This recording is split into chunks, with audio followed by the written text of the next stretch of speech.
What up, good people? It's your boy Morgan Mall, and I'd like to welcome you all to Mall on Movies, where I talk about movies that I've seen from the theater to the couch. Now remember, I'm not a critic, I just like movies. What up, good people? It's another episode of Mall on Movies, and I'd like to welcome you all back again. This is episode 6. Thank you all for this journey that you've been on me or been with me on. You know what I'm saying?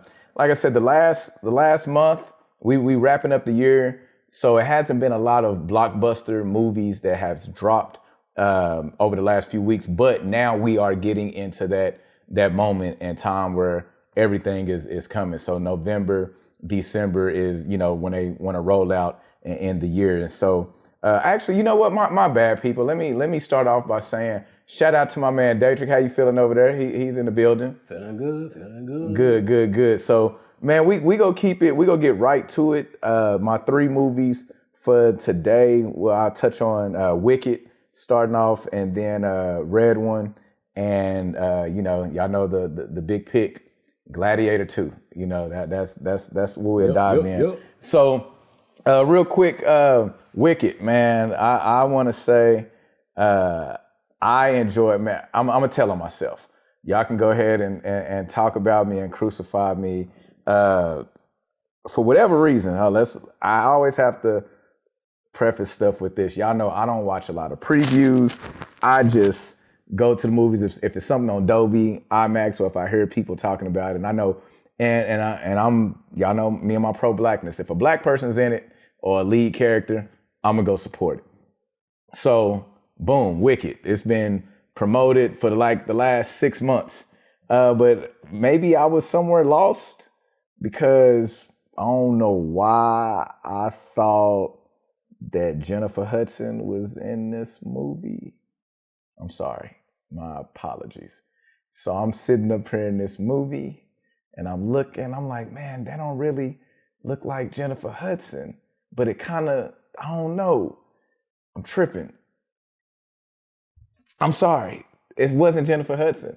It is Cynthia Erivo, and you did a fantastic job, y'all. Like I really the singing. I know a lot of folks, at least my peers, not fooling with movies. That's a musical, but I enjoyed it. And shout out to Ariana Grande. Like she did her thing, and I didn't realize I'm not into the pop world. I'm looking at her. I'm like, I know this girl, but who is she? So.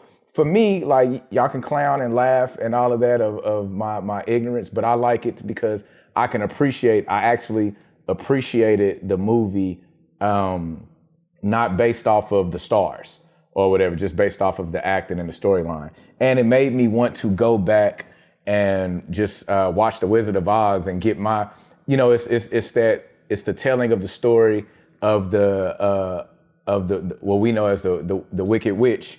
But I like these origin stories to humanize people, and I think what I really liked about the movie is it's when we take these kid films but transform them into adults, but still make the adults look kiddyish, kind of teenage looking type of deal, far as on the storyline. But what I found that was interesting is that. Y'all know I'm always take it to somewhere that's, understanding what it is to be black. So even though the witch is green, I feel like there was a lot of times in the film where the idea of sticking out or not being the same as everyone else was kind of like thematic throughout the film, and you can see that people gravitating towards the rich person or the girl who has the popularity, the blonde. We just call it what it is. And then you see another character who's different looking and standing out and has this quote unquote evil way. It's not even really evil. They just have a power that they don't know how to control or whatever. And so seeing that dynamic, seeing the origin story of how it made me want to get ready for part 2. The singing was great. Like I said, I liked the storyline. I can't really say anything bad about the film. I really enjoyed it. Like I said, the singing was good. Like it's crazy. Like I was like, yo, it really made me want to go back and watch The Wizard of Oz because I just realized that I didn't remember as much as I thought. Like I didn't know Galinda, who's on the good side. I didn't know that was a name. I'm in a movie, y'all, like looking for Dorothy. Like, where did Dorothy and all of them come in at? You know what I'm saying? And then like understanding that the wizard is really a doof. You know what I'm saying? Like, so like I said, man, for those, if you haven't seen it, I'm recommending that you go see it. I enjoyed it. What up, Danger? What's up? Hey man, you just hit me just now. What's up? Because I'm one of the ones that haven't seen it, and I was about to go see it. Yeah. Then I found that I saw that it was a musical, and I was like, oh nah. Nah. So now you got me interested. Nah, yeah, like it was because even some of the man, and I really want you to, because those who have seen it that's watching this show, you will see some of the common things that it touches on, like even, and let me see if I can find the character's name. It wasn't Andy Governor Throb, Fanny Averick. I'm trying to see, but one of the I don't know what the column in the film, but how you say her name? Elphalba.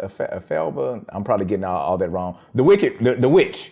Her sister's in a wheelchair, goes to the school, and one of the boys that is into Galinda ends up talking to her sister who's in a wheelchair, or ends up talking to Elphalba's sister who's in a wheelchair, and it was like he did it out of almost like a pity type of deal, and I don't know, I just can't even explain it all in one. It's just these different storylines that you may see kids or adults go through. So I just thought that they intertwined that well. So like I said, just go see it. If you haven't, I'll talk about it more for those who have seen it. Hopefully Daytrick on our next show, he will, then we can actually talk and get into it, man. I think you'll enjoy it. I'm confident I'll go see it now. Yeah. Now for real. I thought they did a good job. It wasn't corny. You know what I'm saying? Which will lead us to my next movie. Man, shout out to The Rock, man. The Rock is gonna get a bag. Man, the movie Red One. I went because The Rock was in it. You know what I'm saying? Like, I didn't know my man is out here being the bodyguard for Santa. And it's wild. Like, I think the storyline for me when it first got started, and my man, because Daytrick seen this too, the first scene where the kids, they in there, and it reminded me of me as a kid. You go in there and see all the gifts from for Christmas, and you realize it ain't no Santa Claus. Now, I ain't gonna lie, I was guilty. I am guilty of the one that would stay up late at night and look, and if my mama watches this or sees this, I'm gonna go ahead and put it out there. I used to go in the bedroom and look under the bed and see what the presents were. Golly, I ain't ish. Golly. So I understand the kid who's like, yo, Christmas ain't real or Santa's ain't real and all of that. So to see this, when they showed the beginning of the movie, and he with the family and then told the kids, like, yo, look at all these gifts. And then he grows up to be this con artist type of guy. But that first scene, bro, when he done went up there and got off into the building with the badge and knocked over the stuff, I was like, what is happening? What is happening right now? How realistic is this? And then we get to The Rock, and he's about to retire. I'm sorry, I'm gonna call him The Rock. His name, what was his name in the film? Hold on, because Callum Drift. That was his name. So he's the bodyguard of Santa to make sure everything is good and legit. That he gets house to house, that he's protected. He done got kidnapped, and all I can say with this film is that the action and the storyline, the cheesiness, the corniness. What you got to say, Dave? What you got to say? Hey, how was you doing when you were sitting there? I must say that you did give me let me know that it was corny, And I agree, it was very corny. My wife loved it. Oh wow! My wife loved it. She was like, "Oh, it was so cute." It was. I'm in the Christmas spirit. And honestly, I had a total different expectation. I thought it was one of those gory fight action. I thought it was one of those, so I didn't even take my son to see it. And you could have took him. Yeah, it could have been right there. You know what I did appreciate about it was, like, and if y'all have seen in the themes of even a lot of the movies that I've watched and talked to on this show, the father-son dynamic. You know what I'm saying? I do want to bring that in there because I'm not gonna lie, we don't see, as a black man, we don't see a lot of films where you see the dysfunctional white father. You know what I'm saying? And so he has a son that he's not there for. You know, pretty much. You know, he's not there. He don't want to pick him up. He's just like the mother is like, hey, pick him up from school. He's late. He does those things, and so like I said, not to be not to just throw out a stereotype, but it's like we see those in our movies. You know what I'm saying? Like, so we don't see that portrayed in white movies and in films where the main characters are white. And so seeing that, you know, kind of opened up my eyes and saying, man, there's dysfunction everywhere, which I know that, but you don't get to see it. I guess that's the best way. That's the best way to put it. And so, yes, to tie it up in a bow, it does have a cute ending and all of that. I did find it interesting when they did the slap contest. Let me ask you this: do you know that are any of these characters a part of any Christmas fables or anything do you know? Not that I know of. That like I said, so it was an interesting twist. Yeah, it definitely had me. Okay, what's going on? Yeah, that's why I was like the corniness of it. It was like a part of that for me. So I was like, yeah, what's going on here? Ooh. Or even the headless. Oh, what the headless horseman? Was the headless? Okay, Sleepy Hollow. Yeah, the headless horseman. That. But I don't know if that has anything to do with Christmas. I'm thinking like, did it? They were just throwing stuff. Yeah, they were throwing stuff in there. They were just throwing stuff in there. So as a spoof, if they would have threw some action comedy, if they would have said action comedy, I would have went with that. What was the label? I think action. Okay. Yeah, like I said, they should have threw some. They should. And actually, you know what? As I'm looking on IMDb, it does say holiday comedy, action, adventure. So all right, I'll scale back on it. It was what it was supposed to be. Let's just call it that. Y'all, if y'all want to check it out, go ahead and support Dwayne "The Rock" Johnson. You know what I'm saying? Like I said, he's gonna get that bag. He's gonna get that bag. And shout out to Chris Evans, who was Jack O'Malley in the film as well. Now, like I said, here we go. The blockbuster, which they said came in number one. Let me look at the numbers where we at with Gladiator right now. They over the holiday weekend, what they say? Another 30 million. Weekend, 44 million during the 5 days. They coming in at number 3 after their second week. I think it's one of Denzel Washington's blockbuster debut. He's been in this game probably 50 years at this point. You know what I'm saying? So it's Gladiator II. Let me set this up with this. I had never seen Gladiator 1. For me, growing up, I wanted to watch Boys in the Hood, Menace to Society, High Learning. I wasn't into the warrior films. I didn't need to see a bunch of, that just wasn't my thing. I wasn't into that, so I missed it. I've heard how great this movie is and all of that, so I missed it. So I wanted to make sure that I seen the first Gladiator before I seen the second Gladiator. So, and in talking before we came onto the show, I was just giving the information. Daytrick himself hadn't seen Gladiator 1 before Gladiator 2, so he made it a thing to see for himself. So what I want to do right now is pivot before we get into Gladiator 2 and let's just dive into Gladiator 1 real quick. What was your thoughts? Because I've heard, like I said, I hear people say Gladiator 300, Troy, and I think it's another one, those type of style movies that they just say are just great, but they say Gladiator is the top of the top. How did you feel when you that seeing Gladiator for the first time? I watched it last week before watching part 2, and I love the movie. I like part 1. I was like, okay, this was real good. I like first of all, I'm a big revenge movie type. Okay, Like, okay. It's easy to get me with a revenge movie. So, Yeah. I like the story of part 1 and where it went, and so I was like, how are they gonna make a part 2? Right. 24 years later. For sure. 24 years later. Right, and where they go pick up at.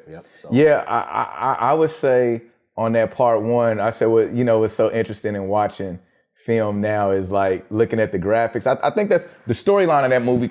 It's a classic. Yep. It's definitely a classic. The fight scenes were pretty dope, and the storyline, and so I'm too with you. I was trying to understand the whole Roman Empire thing and seeing what they were comparing it to. I get into this whole history kick when I'm watching these films, trying to see where this storyline could have been close to this or whatever in Roman history and all that.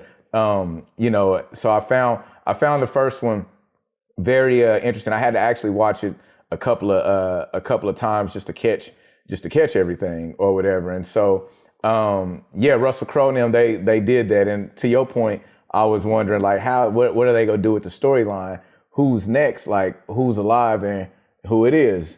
It's the little boy. You know what I'm saying? And so what was interesting is that, and I haven't went back in the first one. It's like, do we have any context clues to know that could have been his son? Because I remember in the film the brother was his uncle, but I didn't know if like I said, if that was always the plot twist, you know what I'm saying? Or if even when they wrote it then, or if that's something that they just threw out there for this movie, or if there was hidden things in the first one. I will say after watching it and then looking at the relationship between, I could see it. And then it leads me to, did they know that they was going to write part 2 like this 24 years later? Right. So, yeah, I can see how his relationship, I don't know his movie name in Russell Crowe. Maximus. Maximus. I don't know if they already had it in mind, but I could see they had there was like this spark in the little boy's eyes when he looked at when he went to. It's like everything. When he spoke with him and he was showing him certain things, it was like it was a special relationship. So like, did they already have that in mind? Right. Yeah. And it made me go back and think about too why the father, like, even like that, like he wanted him to be the next in charge, like taking him over the brother, and then knowing that they had that relationship, him and the dang, what's her? Let me see her get her name correct in this too. Lucilla. Yeah, knowing that was her, that was her ex or whatever, you know what I'm saying, and it didn't work out with them and them having that relationship. I thought in that in the first one, when you see this, did you get into Game of Thrones? Okay. Well, just this idea of incest and keeping the bloodline going, because in the first one, the brother was he was trying. I was throwing me. I was like, and you know what was crazy? What I was thinking, and this is just outside of the movie aspect of saying, like, would they had even shown that in 2000? They probably would. You know what I'm saying? Like, I feel like we're more open to putting stuff on film. So it's like they alluded. So I didn't know if the sister was ever gonna go there with them or not, but she didn't. You know what I'm saying? She avoided in the best way that she could through all that. But I was looking at that and thinking, it's like, yo, we see this all in Game of Thrones and all these new shows. Now when they're talking about back then in that time, and when you think about it, back then during that time, it was important for them to keep the bloodline going. That's all it was. So shout out to those who already seen Gladiator 1. We late to the party, but I'm glad that I did watch it, and getting ready in preparation for Gladiator 2. So now in Gladiator 2, here we go. Let's get to it. I thought it was a great movie. I do want to piggyback and say I seen a lot of. If I had to say anything negative, and we'll get into key pieces, is that I felt like they tried to make it almost a little too similar as far as with some of the relationships. Like Maximus in the first one, he had that close relationship with with the other black slave or whatever. Oh, okay, I got you. You know what I'm saying? In this one, the son, you know what I'm saying? He comes in, he's kind of like a foreigner, but he still got Roman blood in him the same way. You know what I'm saying? Maximus comes like he's a Spaniard. No, he's really a part of that. So I seen what they did, and I picked up on that immediately. The only part of the storyline, and I had to go back and read it because I did see it twice. Because the first time, y'all know, in typical mall fashion, I went late and was out of there. I blinked a few times. I blinked a few times. I went in a late showing my silly self, so I had to go back and see it again to make sure I didn't miss too much. But the brothers who were in control or whatever. So I probably have to go back and read the first little pieces of credits to see how they got in control. Yeah, me and my wife, we was wondering that too. It was like, well, where did the twins come from? Where they come from? Like, they were so random. Yeah. They were so random. Definitely. That was probably the only part that kind of like, that didn't really tie in to me. I was like, how did they become in power? Yep. How did they come to power like that? So yeah, that was confusing to me. Yeah, that was it. But I mean, we already know we'll get to it. Storyline, I think. What you say about Denzel? What you say? Let's. Yeah. What you say? He played his role. Now, something I do want to get into about the kiss. Yeah. So okay. Did you see? So as an editor. Okay. Yeah. I believe I saw where they cut it out. Okay. Where I believe that it was at that point where he kissed the guy's hand, each hand. Then he kissed the cheek. I think the next was the mouth, but they cut it. It looks, from an editor, it looks kind of weird. So I was like, okay, yeah, I think that's where they cut it out. Mm-hmm. That's what I believe. So you know what's so funny too? It was like, and I read a couple of things afterwards, but even in watching the film, like there was oh man, let me use the right words, the right terminology. I could see where his character could go both ways. Yeah. Because honestly, it was a common thing in the Roman. Yeah. Yeah. So it was certain little comments that was going on. But what I thought was interesting was like his plot to rise to power, but also an understanding is that he was a slave.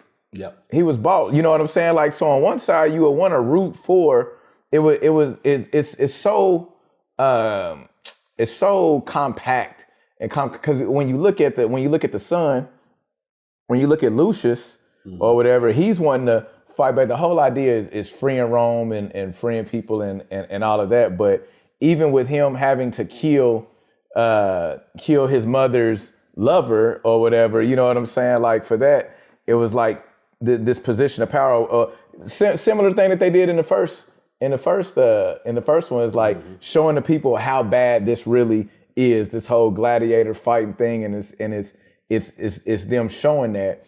But like I said, if you really look at it, it's like, well, you might want to be on Denzel's on Macronus' side because of what he's went through. It was just that he was so conniving in the way that he got anyway, which was real slick. You know what I'm saying? Like he had a real plan. But I also thought it was interesting.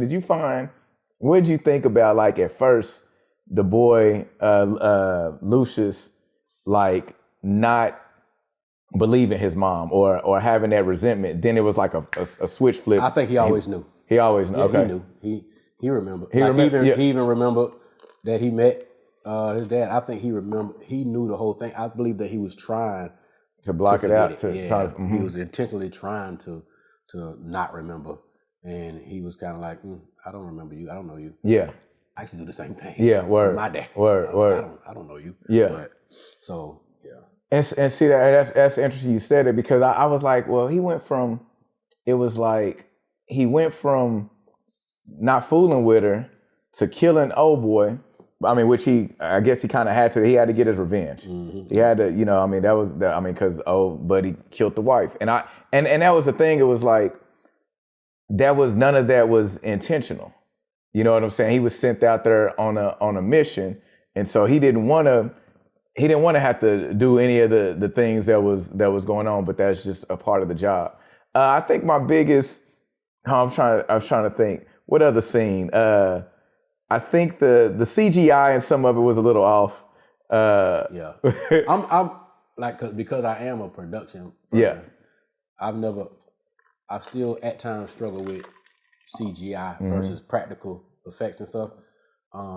Which is why I think like movies like Top Gun 2 was so good because they didn't use CGI, they used actual stuff. So sometimes the CGI it throw me off. Yeah, sometimes the CGI throw me off. Now I would say this: if I was to say there was any disappointment in the film, hey, why Denzel go out like that? Why they kill him like that? It was the scene. It wasn't a good battle scene, in my opinion. It wasn't. It was like 30. It's like you have all this build up, and then bruh die in like 35 seconds. I'm gonna say. Okay, I'm gonna say this for me. All right. I get what you saying, but I was kind of. Well, I guess now that I think about it, since he was a gladiator, because I was like, all of a sudden he's an excellent fighter. I don't know what dang. He equalizer. He equalized all of a sudden, because at first I was thinking like, how all of a sudden? But if he was a gladiator, he was a gladiator, then yeah. I don't know. I don't really have a problem with it. I just was looking for something a little bit more climactic. I feel you though. They get in the water. I was like, I mean, it was. Yeah, it was kind of like, it was like, oh snap. Whoa. You know what I'm saying? Like I said, I just wanted a little bit more. Especially once you figure out this is the person who's been setting up and doing all the other stuff behind. You know what I'm saying? Behind your back and doing all that. And like I said, it's man, when the mother was killed. That was the other thing, man. Seeing this same theme of the women being killed, you know what I'm saying, and that was just like a tough thing because his wife was killed, you know what I'm saying, at the beginning of the scene. Then the mother being killed, you know, and so it's one of them things to where it's like, golly, like my man, like he says, like he lose everything. You know, and they just reconnected. And they just reconnected. And just understanding that. So, like I said, but I thought the graphics, I went and seen it in IMAX. I thought it was good. It held my attention the whole time.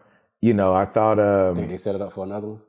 Yeah, I feel like you guys. I feel like it. How would they keep that going? They figured out a way with this one. So yeah, I mean, I don't know where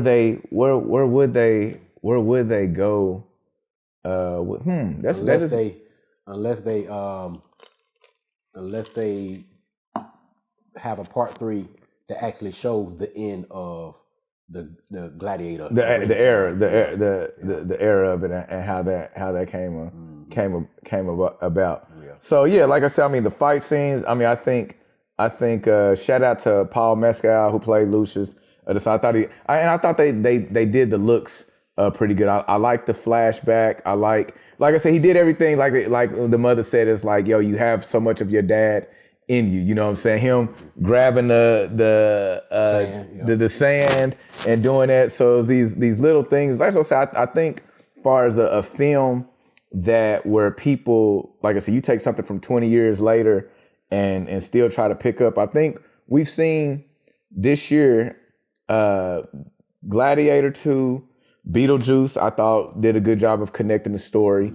And then Top Gun. So I think in some of these instances, I know it takes a lot. Yeah, even Top Gun, they had introduce a character that I was like, the girl lady, where did she come from? So sometimes they be like introducing, tell me where this person comes from. Where they come from. But I might be overthinking, but I don't know. No, I mean, but we pay attention to that to see where the connection, you know what I'm saying, where the connection, like where are they picking up the story from?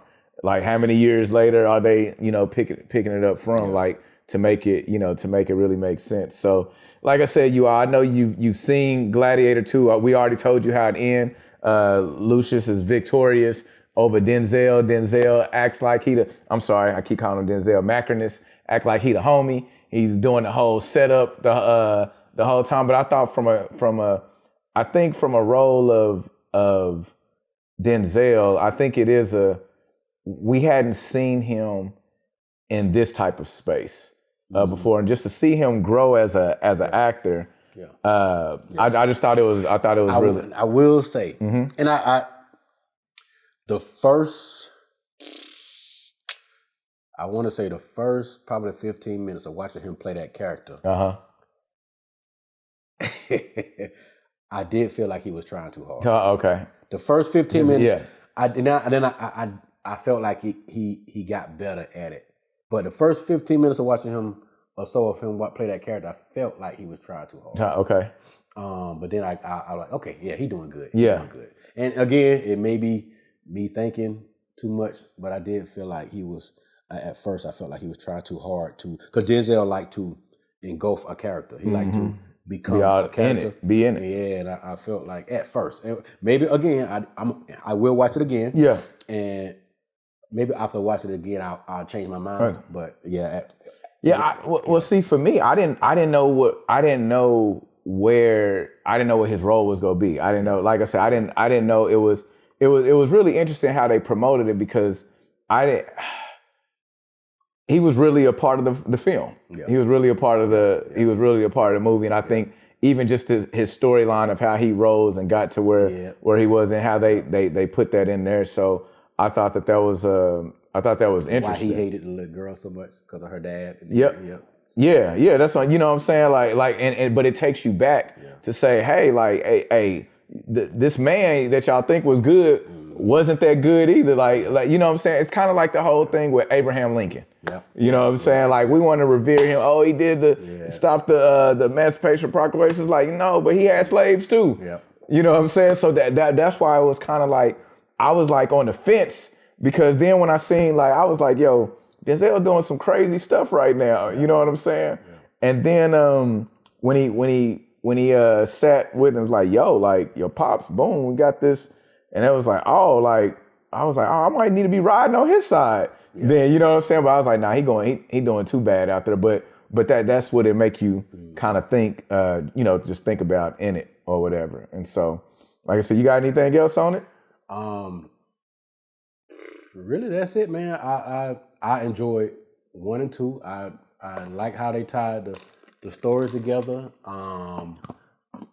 I like the fact that they didn't stray too far from any direction.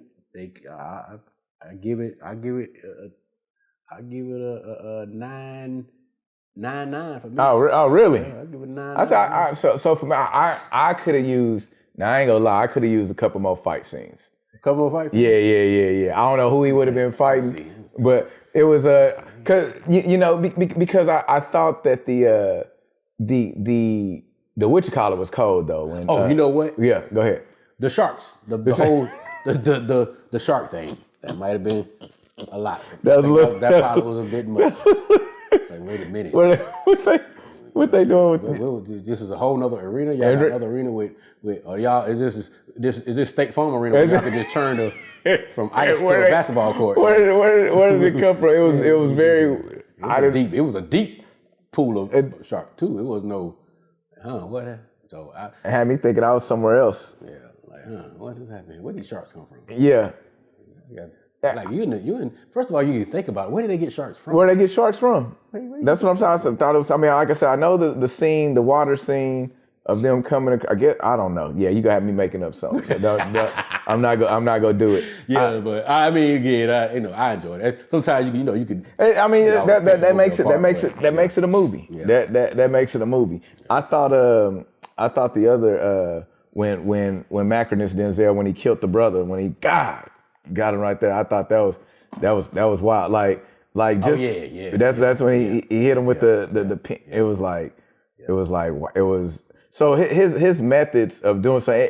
It's like it still has some like training day to him. You know what I'm saying? And being crooked, like he was definitely, but it was a different level of it in this. So he tapped into his inner training day. No, that's exactly what it was. And so, like I said, man, I know y'all have seen it, because if you're watching this show, that means it's a film that you have seen. And if not, you okay with the spoilers, go see it. You know what I'm saying? We look forward to getting back with you all on another episode coming up, seeing what's out there. But like I said, y'all check out. If you want to take your kid to see Red One, go do it. Wicked, like I said, I really enjoyed it. I thought they did a good job on that. Shout out to everybody that was a participant in that film, and of course, Gladiator. Gladiator was pretty good. I think it held up. I know a lot of reviews, they said it didn't do as good or they didn't like it as much. I don't think. I think you have to go into a lot of these films, and this is why I don't watch a lot of previews. Is you got to get the first one out your head. I think you'll be so caught up in that energy. It's hard to duplicate. But I think if you can keep that storyline going and just connect the pieces, then everything else will follow suit. Some things people just hard to move on from. Like you might talk to somebody about Las Vegas right now, and they're like, "Oh, I love Las Vegas," and they're like, "Yeah, but it was better in '68." Yeah, right. Yeah, you just take it for what it is right now. That's a good approach. So, hey, y'all know what it is. It's Mogul Mall, man. Mall on Movies. Thank you all for tuning in with us. Shout out to Day Ray Media Group, my man Daytrick behind the camera, putting these visuals together. And we'll check you on the next one. Peace.